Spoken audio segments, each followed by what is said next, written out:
मी आता सहन करू शकत नाही. मला माझं आयुष्य जगायचंय ना. प्रत्येक वेळेस मला तुमच्या भैयाचं आणि वहिनीचं ऐकावं लागतंय. घर मोठं असू ना तर लहान, मला माझं घर पाहिजे. आता याच्या नंतर मी कधीच काय ऐकून घेणार नाही.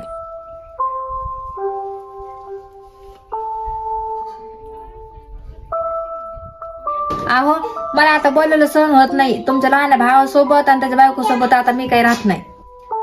त्या घराची वाटणी करून आपला हिस्सा घ्या ना, आपण नवीन घर घेऊ, तिकडे राहू. नाहीतर आपलं आयुष्य इथं कधी सुखात जाणार नाही.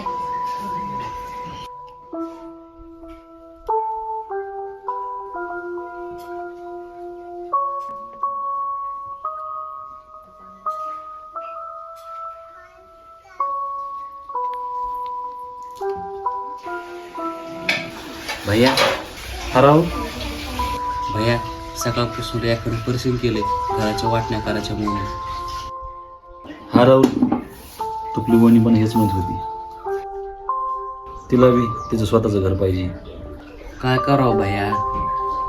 तू जेवण केलंस? नाही नाही भैया.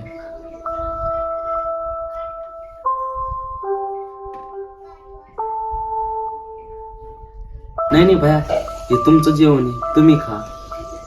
जे मुकलंय ते तुपलंय.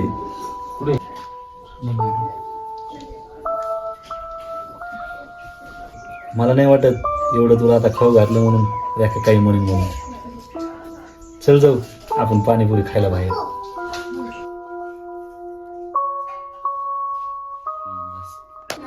चला भैया.